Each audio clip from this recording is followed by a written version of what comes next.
Strength of മെറ്റീരിയൽസിൻ്റെ പുതിയൊരു ക്ലാസ്സിലേക്ക് എല്ലാവർക്കും സ്വാഗതം. നമ്മൾ കഴിഞ്ഞ ക്ലാസ്സുകളിലായിട്ട് shear force and bending moment എന്ന് പറയുന്ന ടോപ്പിക്കിൽ പ്രോബ്ലംസ് ആണ് നമ്മൾ വർക്കൗട്ട് ചെയ്യുന്നത്.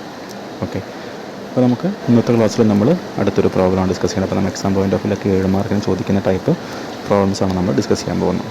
അപ്പോൾ വെരി വെരി ഇമ്പോർട്ടൻ്റ് ആണ്, കറക്റ്റായിട്ട് കാര്യങ്ങൾ മനസ്സിലാക്കിയിട്ട് പോവാം.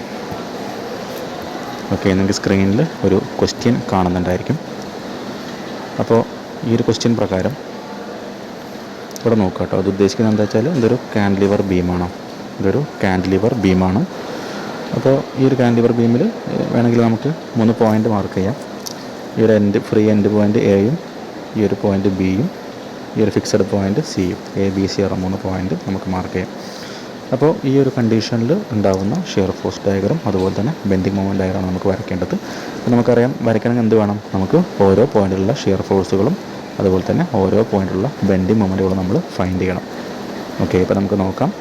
നമ്മൾ ചെയ്യേണ്ട കാര്യം എന്താണ്? നമ്മൾ ഫസ്റ്റ് ചെയ്യേണ്ട കാര്യം നമുക്ക് ഷിയർ ഫോഴ്സ് അറ്റ് എ നോക്കാം, പോയിൻ്റ് എ നോക്കാം. Shear force at point A. അപ്പോൾ ഷിയർ ഫോഴ്സ് അറ്റ് എ നമ്മൾ സാധാരണ ഇങ്ങനെയാണ് നോട്ട് ചെയ്യാറുള്ളത്. എസ് എഫ് അറ്റ് എ എന്ന് പറയുമ്പോൾ shear force at A.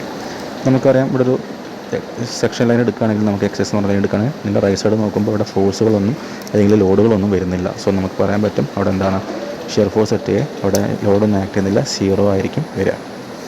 Okay, ഇനി നമുക്ക് ഷിയർ ഫോഴ്സ് അറ്റ് ബി നോക്കാം. Okay, shear force at B.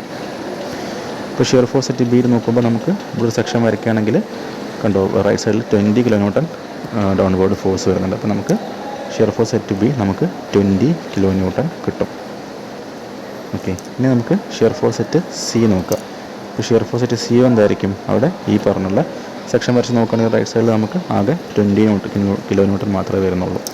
So shear force at സിയും എന്തായിരിക്കും? 20 kN ആയിരിക്കും വരുന്നുണ്ടായിരിക്കും. അപ്പോൾ നമുക്ക് 3 പോയിന്റിലുള്ള ഷിയർ ഫോഴ്സുകൾ കിട്ടി. നമുക്ക് എന്ത് ചെയ്ത് വെച്ച് നമുക്ക് ആദ്യം ഷിയർ ഫോഴ്സ് ഡയഗ്രാം വരയ്ക്കാം. ഓക്കെ, അപ്പോൾ ഷിയർ ഫോഴ്സ് ഡയഗ്രാം വരയ്ക്കാനായിട്ട് ജസ്റ്റ് എന്ത് ചെയ്യുക, ഇവിടെ ഈ ഒരു ലൈന് ജസ്റ്റ് താഴോട്ട് എക്സ്റ്റെൻഡ് ചെയ്യുക. ഈ ഒരു പോയിൻറ്റും എക്സ്റ്റെൻഡ് ചെയ്യുക, ഈ ഒരു പോയിൻറ്റും എക്സ്റ്റെൻഡ് ചെയ്യുക. ശേഷം നമുക്ക് ആദ്യം ഒരു ബേസ് ലൈൻ വരയ്ക്കാം. ഓക്കെ, ഈ ലൈൻ വരച്ചു. ഇനി നമുക്ക് ഓരോ പോയിന്റിലുള്ള ഷിയർ ഫോഴ്സുകൾ നോക്കാം. നമുക്ക് കിട്ടിയത് ഏതൊക്കെയായിരുന്നു? ഷിയർ ഫോഴ്സ് അറ്റ് എ എന്ന് പറയുന്ന പോയിന്റ് ഇതാണ്. പോയിന്റ് എയിൽ 0 ആണ്. അപ്പോൾ നമുക്ക് ഇവിടെ തന്നെയാണ് ആ പോയിന്റ് വരിക, 0. പിന്നെ ഷിയർ ഫോഴ്സ് അറ്റ് ബി, ഇല്ല ബി എന്ന് പറയുമ്പോൾ അവിടെ 20. ഇപ്പോൾ നമുക്ക് എന്ത് ചെയ്യാം, ഏകദേശം ഒരു മേലെയായിട്ട് ഈ ലൈനിൽ മേലെ എന്താ 20 ജസ്റ്റ് മാർക്ക് ചെയ്ത് വെക്കുക. പിന്നെ ഷിയർ ഫോഴ്സ് അറ്റ് സി എന്താണ്? സെയിം 20 ആണ്. അപ്പോൾ നമുക്ക് അതിന് പാരലായിട്ട് അവിടെയും 20 മാർക്ക് ചെയ്യാം. അപ്പോൾ നമുക്കറിയാം ഇവിടെ എന്താണ്, ഇവിടെ പോയിൻ്റ് ലോഡുകളാണ് വരുന്നത്. സോ എന്താണ്, നമുക്ക് ഇവിടെ നിന്ന് ഈ പോയിന്റിലേക്ക് ഇങ്ങനെ പോകാൻ പാടില്ല, അതായത് ഇങ്ങനെ ഡയറക്റ്റ് വരയ്ക്കാൻ പാടില്ല. എന്താണ്, നമ്മൾ ആദ്യം ഇങ്ങനെ വരച്ച് പിന്നെ ഇങ്ങനെ പോകണം. ഓക്കെ, ഇവിടെ ശ്രദ്ധിക്കേണ്ട കാര്യം നമ്മുടെ ഷിയർ ഫോഴ്സ് അറ്റ് എ 0 ആണ്, ഷിയർ ഫോഴ്സ് അറ്റ് ബി ആണ് 20. ഇല്ല, അപ്പോൾ നമ്മൾ പോകേണ്ടത് ഇവിടെയാണ് ലൈന് തിക്കായി വരയ്ക്കേണ്ടത്. പിന്നെ 20ലേക്ക് പോവുക, പിന്നെ പോയിൻ്റ് സിയിലേക്ക് പോവുക, പിന്നെ അത് ക്ലോസ് ചെയ്യുക. അപ്പോൾ ഇതാണ് നമ്മുടെ ഷിയർ ഫോഴ്സ് ഡയഗ്രാം വരുന്നത്. കണ്ടോ, എ ടു ബി എന്ന് പറയുന്നത് എന്ത് ചെയ്യുന്നില്ല, അവിടെ ഷിയർ ഫോഴ്സ് ഡയഗ്രാം ക്രിയേറ്റ് ആവുന്നില്ല. അവിടെ എന്താണ് 0 ആണ് ഷിയർ ഫോഴ്സ് വരുന്നത്. അല്ല, എ തൊട്ട് ബി വരെ എന്താണ് ഷിയർ ഫോഴ്സ് 0 ആണ്. സോ നമുക്കിവിടെ ഡയഗ്രാം വരുന്നില്ല. അപ്പോൾ നമുക്ക് ഇത്രയും ഇതാണ് നമ്മുടെ ഷിയർ ഫോഴ്സ് ഡയഗ്രാമായിട്ട് വരുന്നത്. ഇത് നമുക്ക് ഈ ഷിയർ ഫോഴ്സ് ഡയഗ്രാം വെച്ച് നമ്മൾ എന്ത് ചെയ്യണം? ബെൻഡിങ് മൊമെൻറ്റുകൾ കണ്ടെത്തണം. ഓക്കെ, അപ്പോൾ നമുക്ക് ബെൻഡിങ് മൊമെൻറ്റ് കാണാനായിട്ട് നമുക്ക് first bending moment at point A. Okay, bending moment at point A നമുക്ക് പറയാൻ പറ്റും. ഈ ഒരു പോയിൻ്റ് നോക്കുമ്പോൾ ബെൻഡിങ് മൊമെൻറ്റ് എന്താണ്, അവിടെ 0 ആണ്. കാരണം എന്താണ്, നമ്മൾ ആ പോയിൻ്റ് തന്നെയാണ് എടുക്കുന്നത്. സോ അവിടെ വേറെ ഫോഴ്സുകളൊന്നുമില്ല. ഉണ്ടെങ്കിൽ തന്നെ അവിടെ ഡിസ്റ്റൻസ് ഇല്ല, അല്ലേ? ഈ പോയിൻ്റ് 0ൽ നമ്മൾ കൺസിഡർ ചെയ്യുക. സോ 0 ഇൻറ്റു ഏതെങ്കിലും ഫോഴ്സുകൾ ഇപ്പോൾ ഇവിടെ ഉണ്ടെങ്കിൽ തന്നെ ഇവിടെ ഈ 20 kN ഇപ്പോൾ ഇവിടെ ഉണ്ട് വിചാരിക്കുക. എന്തായിരിക്കും 20 ഇൻറ്റു ഡിസ്റ്റൻസ് 0. അപ്പോൾ എന്തായിരിക്കും ഫൈനലി നമുക്ക് 0 തന്നെ കിട്ടും. ഇനി നമുക്ക് shear force at point B. അപ്പോൾ നമുക്ക് ഇനി അടുത്ത shear force at bending moment at B നോക്കാം. അപ്പോൾ എന്ത് ചെയ്താൽ മതി, നമ്മൾ area of shear force diagram നോക്കിയാൽ മതി. അതിലപ്പോൾ നോക്കിയാൽ മനസ്സിലാവും area of shear force diagram between A and B. എക്കും ബിക്കും ഇടയിലുള്ള ഷിയർ ഫോഴ്സ് ഡയഗ്രാമിൻ്റെ ഏരിയ കാണാം. അപ്പോൾ നോക്കിയാൽ മനസ്സിലാവും ഇവിടെ എന്താണ് ഏരിയ വരുന്നില്ല, അല്ല 0 വരും. അപ്പോൾ നമുക്ക് ഇങ്ങനെ എഴുതാം, ബെൻഡിങ് മൊമെൻറ്റ് അറ്റ് ഇങ്ങനെ നമ്മുടെ ഇക്വേഷൻ വരും, മാറ്റി എഴുതാം. Bending moment at A minus bending moment at B equal to area of shear force diagram between A and B ആണ്.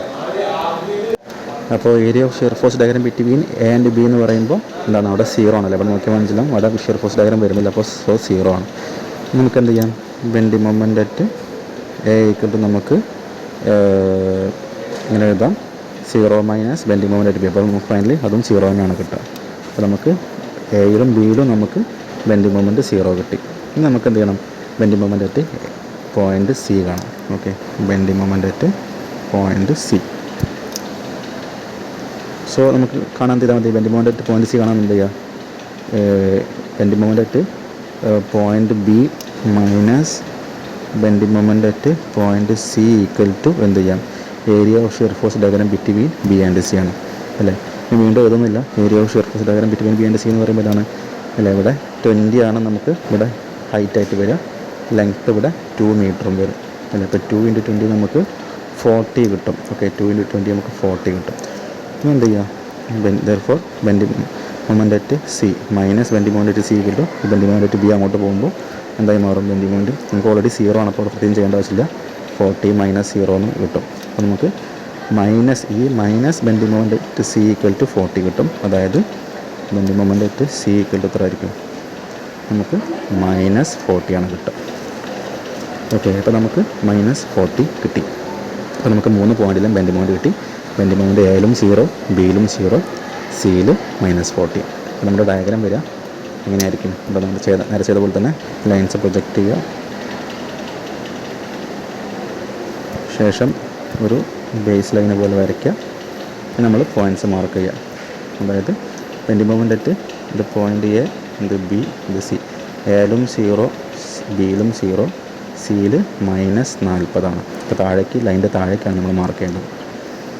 അപ്പോൾ ഇങ്ങനെയാണ് നമ്മുടെ ഡയഗ്രാം വരിക. ഓക്കെ, ഇതാണ് നമ്മുടെ ഡയഗ്രാം വരിക. ഇതാണ് നമ്മുടെ ബെൻഡിങ് മൊമെൻ്റ് ഡയഗ്രാം വരിക. ഓക്കെ, ഇവിടെ പോയിൻ്റ് എ, ഇത് ബി, ഇത് സി. ഓക്കെ, അപ്പോൾ നമ്മുടെ ഈ ക്വസ്റ്റ്യൻ്റെ ആൻസർ ഇങ്ങനെയാണ് വരിക, നമ്മുടെ shear force diagram, bending moment diagram. അപ്പോൾ മനസ്സിലായെന്ന് വിചാരിക്കുന്നു. സംശയം ഉണ്ടെങ്കിൽ വീണ്ടും ഒന്നുകൂടി അത്രയും കാര്യം റിപ്പീറ്റ് ചെയ്ത് കേട്ട് നോക്കുക. ഓക്കെ, വളരെ സിമ്പിളായിട്ടുള്ള ക്വസ്റ്റ്യൻ. നമുക്ക് എക്സാം ആയിട്ടുള്ള പോയിൻ്റ് ഓഫ് വ്യൂലൊക്കെ നമുക്ക് 3 മാർക്കിനോ അല്ലെങ്കിൽ 7 മാർക്കിനൊക്കെ ഇതുപോലത്തെ ക്വസ്റ്റ്യൻസ് പ്രതീക്ഷിക്കാനാണ്. നമുക്ക് ബാക്കിയുള്ള എന്തെങ്കിലും നമുക്ക് നെക്സ്റ്റ് ക്ലാസ്സിൽ ഡിസ്കസ് ചെയ്യാം. ഇനിയും ഒരുപാട് പ്രോബ്ലംസ് നമുക്ക് ഡിസ്കസ് ചെയ്യാണ്ട്. നമ്മൾ മാക്സിമം ഈ ഒരു മൊഡ്യൂളിൽ പ്രോബ്ലംസ് ആണ് വർക്കൗട്ട് ചെയ്യേണ്ടത്. ഓക്കെ, ക്ലാസ് വൈൻഡപ്പ് ചെയ്യണം. Okay, thank you for watching.